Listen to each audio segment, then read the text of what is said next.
கர்த்தருக்கு ஸ்தோத்திரம்.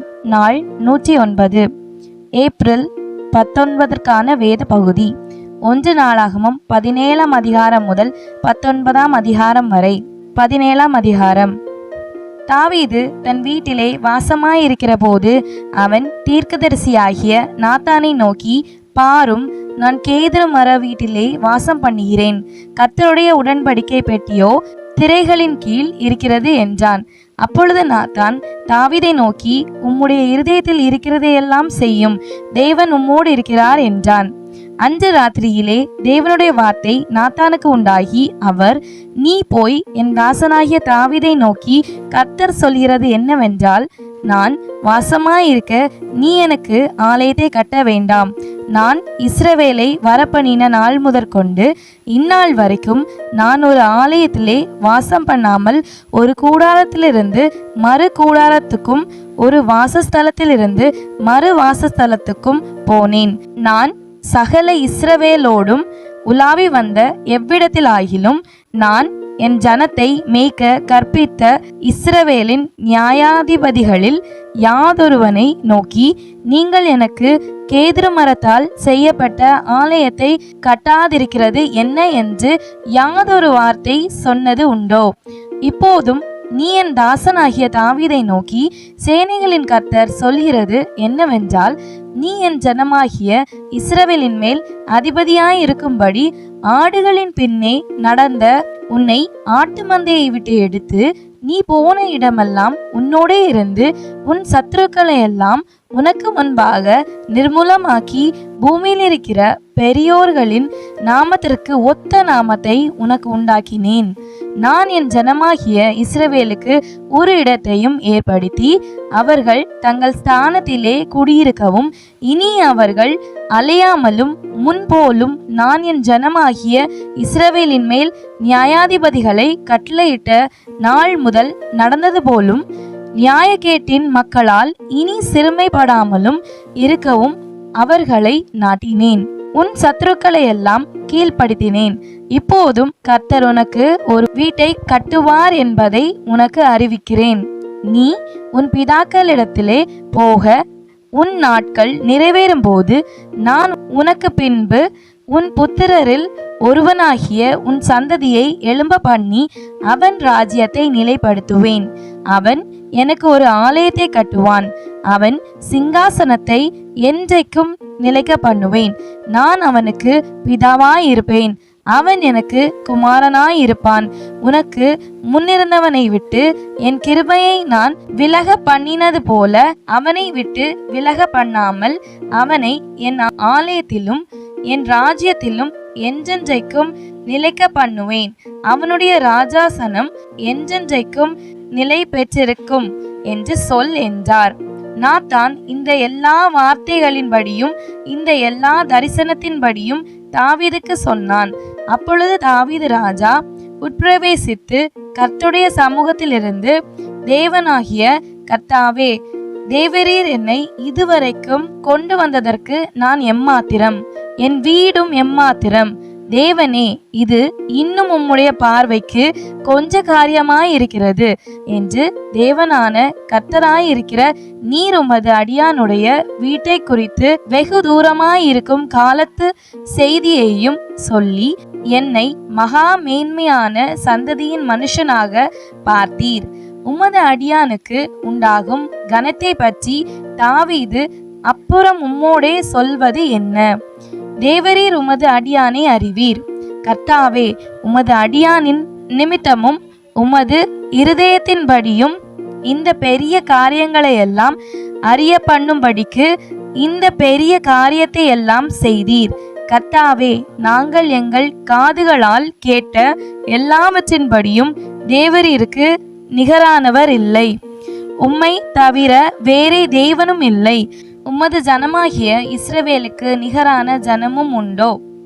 பூலோகத்தில் இந்த ஒரே ஜாதியை தேவனாகிய நீர் உமக்கு ஜனமாக மீட்கும்படி பயங்கரமான பெரிய காரியங்களினால் உமக்கு கீர்த்தியை உண்டாக்கி நீர் எகிப்திற்கு நீங்களாக்கி மீட்ட உமது ஜனத்திற்கு முன்பாக ஜாதிகளை துரத்தி உமது ஜனமாகிய இஸ்ரவேலர் என்றைக்கும் உமது ஜனமாயிருப்பதற்கு அவர்களை நிலைப்படுத்தி கர்த்தராகிய நீர் தாமே அவர்களுக்கு தேவனானீர்.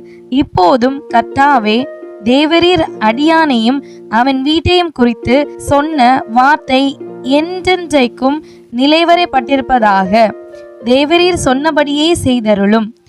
ஆம், அது நிலைவரப்பட்டிருக்கவும் இஸ்ரவேலின் தேவனாகிய சேனைகளின் கர்த்தர் இஸ்ரவேலுக்கு தேவன் என்றும் உமது அடியானாகிய தாவீதின் வீடு உமக்கு முன்பாக திடமானதென்றும் சொல்லப்படுவதினால் உமது நாமம் என்றைக்கும் மகிமைப்படவும் கடவது.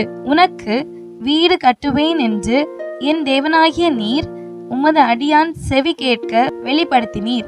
ஆகையால் உமக்கு முன்பாக விண்ணப்பம் பண்ண உமது அடியானுக்கு மன தைரியம் கிடைத்தது. இப்போதும் கர்த்தாவே, நீரே தேவன்.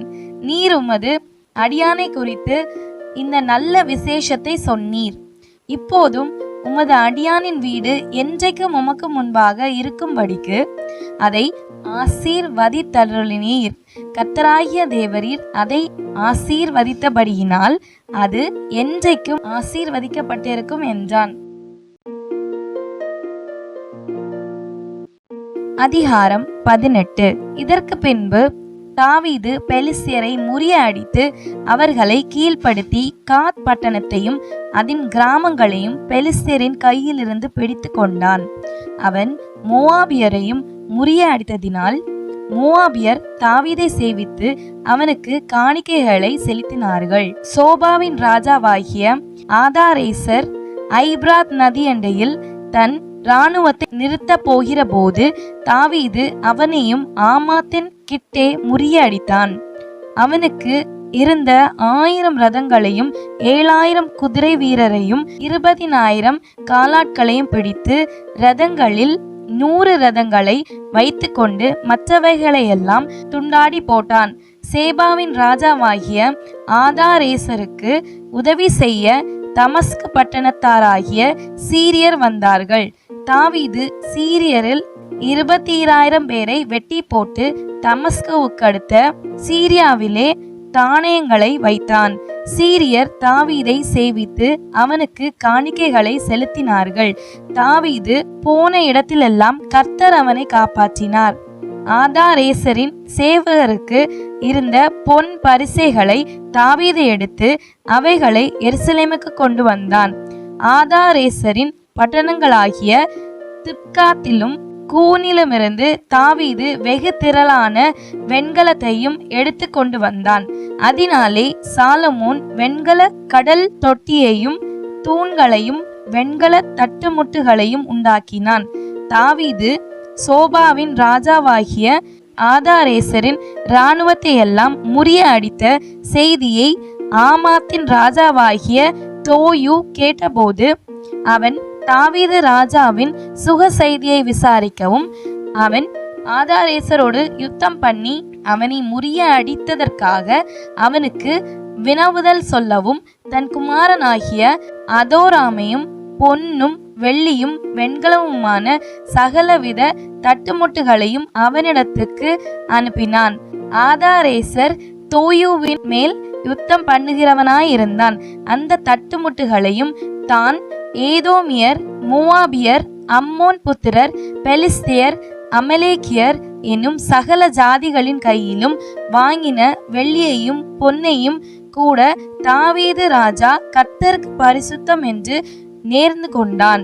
செருயாவின் குமாரன் அபிசாய் உப்பு பள்ளத்தாக்கிலே 11,000 ஏதோமியரை முறியடித்தான். ஆகையால் தாவீது ஏதோமிலே தானையும் போட்டான். ஏதோமியர் எல்லோரும் அவனை சேவிக்கிறவர்களானார்கள். தாவீது போன இடத்திலெல்லாம் கர்த்தர் அவனை காப்பாற்றினார். தாவீது இஸ்ரவேலை எல்லாம் ஆண்டு தன்னுடைய ஜனத்திற்கெல்லாம் நியாயமும் நீதியும் செய்தார். செருயாவின் குமாரன் யோவாப் இராணுவ தலைவனாயிருந்தான். ஆகிலூதின் குமாரனாகிய யோசபாத் மந்திரியாயிருந்தான். அகிதூபின் குமாரன் சாதோக்கும் அபியத்தாரின் குமாரன் அபிமெலேக்கும் ஆசாரியராயிருந்தார்கள். சவிஷா சம்பிரதியாயிருந்தான். யோய்தாவின் குமாரன் பெனாயா கிரேத்தியருக்கும் பிலேத்தியருக்கும் தலைவனாயிருந்தான். தாவீதின் புத்திரர் ராஜாவினிடத்தில் பிரதானிகளாயிருந்தார்கள். அதிகாரம் 19. அதன் பின்பு அம்மோன் புத்திரரின் ராஜாவாகிய நாகாஸ் மரித்து அவன் குமாரன் அவன் ஸ்தானத்தில் ராஜாவானான். அப்பொழுது தாவீது, ஆனூனின் தகப்பனாகிய நாகாஸ் எனக்கு தயவு செய்தது போல நானும் அவன் குமாரனாகிய இவனுக்கு தயவு செய்வேன் என்று சொல்லி அவன் தகப்பனுக்காக அவனுக்கு ஆறுதல் சொல்ல ஸ்தானாபதிகளை அனுப்பினான். தாவீதின் ஊழியக்காரர் ஆனூனுக்கு ஆறுதல் சொல்ல அம்மோன் புத்திரரின் தேசத்திலே வந்தபோது அம்மோன் புத்திரரின் பிரபுக்கள் ஆனூனை பார்த்து, தாவீது ஆறுதல் சொல்லுகிறவர்களை உம்மிடத்தில் அனுப்பினது உம்முடைய தகப்பனை கனம் பண்ணுகிறதாய் உமக்கு தோன்றுகிறதோ? தேசத்தை ஆராயவும் அதை கவிழ்த்து போடவும் உளவு பார்க்கவும் அல்லவோ அவன் ஊழியக்காரர் உம்மிடத்தில் வந்தார்கள் என்று சொன்னார்கள்.